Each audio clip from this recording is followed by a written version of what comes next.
करते हैं आज़ादी के इन 6 स्तंभों की। हाँ, एक मज़ेदार बात यह है कि शुरू में 7 अधिकार थे, लेकिन अब 6 हैं, इस पर भी आएंगे। अच्छा, इन 6 अधिकारों को याद रखने का एक बड़ा आसान तरीका है जो स्टूडेंट्स के बीच काफ़ी पॉपुलर है। बस ये लाइन याद रखिए: समान, स्वतंत्रता, शोषण, धर्म, उपाय। ये एक तरह से हमारा रोड मैप है। तो चलिए इसी रोड मैप पर आगे बढ़ते हैं और एक-एक करके इन्हें समझते हैं। तो सबसे पहला है समानता का अधिकार, मतलब कानून के सामने सब एक बराबर। किसी के साथ भी धर्म, जाति या लिंग के आधार पर कोई भेदभाव नहीं होगा। और हाँ, एक बहुत ही जरूरी बात, अनुच्छेद 17 जो छुआछूत को खत्म करता है, वो एक एब्सोल्यूट राइट है। मतलब इसका कोई अगर मगर नहीं है, कोई अपवाद नहीं। इसके बाद आता है दूसरा अधिकार, स्वतंत्रता का अधिकार। इसमें बोलने की आज़ादी है, शांति से जमा होने की आज़ादी है, कहीं भी आने जाने भी काम करने की आज़ादी है। लेकिन हाँ, ये भी समझना ज़रूरी है कि ये आज़ादी अनलिमिटेड नहीं है। देश की सुरक्षा या पब्लिक ऑर्डर के लिए इन पर कुछ जायज़ पाबंदियां लगाई जा सकती। तीसरा स्तंभ है शोषण के विरुद्ध अधिकार।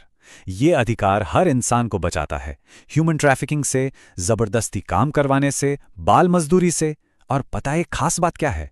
ये अधिकार सिर्फ भारत के नागरिकों के लिए नहीं, बल्कि यहाँ रहने वाले हर इंसान के लिए है।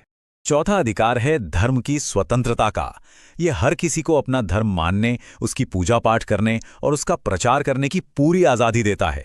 यही तो भारत के सेक्युलर होने का मतलब है ना, कि सरकार का अपना कोई धर्म नहीं है और वो सभी धर्मों की बराबर इज्जत करती है। और पांचवा स्तंभ, ये बहुत खास है, सांस्कृतिक और शैक्षिक अधिकार। ये अधिकार अल्पसंख्यकों यानी माइनॉरिटीज को अपनी भाषा, अपनी कल्चर को बचाने और अपने स्कूल कॉलेज चलाने का हक देता है। सोचिए, भारत की जो खूबसूरती इसकी विविधता में है, उसे बनाए रखने के लिए कितना जरूरी है। अब आते हैं उस सवाल पर जो हमने पहले छोड़ा था।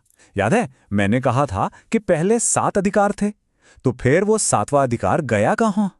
हाँ, तो जब संविधान बना था तब इसमें 7 मौलिक अधिकार थे। लेकिन फिर 1978 में एक बड़ा बदलाव हुआ, एक संशोधन हुआ और उसके बाद ये 7 से घटकर 6 रह गए। और वो 7वां अधिकार था संपत्ति का अधिकार। 44वें संशोधन के जरिए इसे मौलिक अधिकारों की लिस्ट से हटाकर एक कानूनी अधिकार बना दिया गया। और ये बात हमें एक बहुत जरूरी चीज सिखाती है कि हमारा संविधान पत्थर की लकीर नहीं है।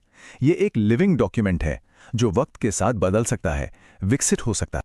और अब हम पहुंचते हैं अपने छठे और आखिरी अधिकार पर। और सच कहूं तो शायद ये सबसे ज्यादा जरूरी है, क्योंकि यही वो अधिकार है जो बाकी सभी अधिकारों की रक्षा करता है। सोचिए जरा, ऐसे अधिकारों का क्या फायदा जो सिर्फ कागज पर लिखे हों, जिन्हें लागू ही ना करवाया जा सके।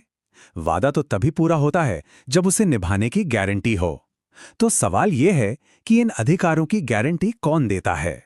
इसका जवाब है हमारा छठा मौलिक अधिकार, जो बाकियों से बिल्कुल अलग है। ये है अनुच्छेद 32, संवैधानिक उपचारों का अधिकार। याद है, शुरू में हमने डॉक्टर अंबेडकर की बात की थी। यही है वो अनुच्छेद 32 जिसे उन्होंने संविधान की आत्मा और हृदय कहा था। पता है क्यों? क्योंकि ये इतना पावरफुल है कि ये हर नागरिक को ये अधिकार देता है कि अगर उनके किसी भी मौलिक अधिकार का उल्लंघन हो तो वो सीधे सुप्रीम कोर्ट जा सकते हैं।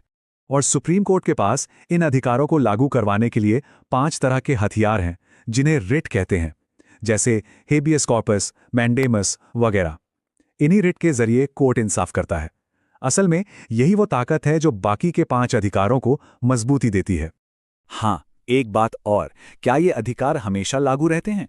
देखिए, राष्ट्रीय आपातकाल के दौरान ज्यादातर अधिकारों को सस्पेंड किया जा सकता है, लेकिन अनुच्छेद 20 और 21 यानी जीवन और व्यक्तिगत स्वतंत्रता का अधिकार, ये कभी भी किसी भी हालत में सस्पेंड नहीं हो सकते। ये इतने जरूरी हैं कि इन्हें कोई नहीं छीन सकता।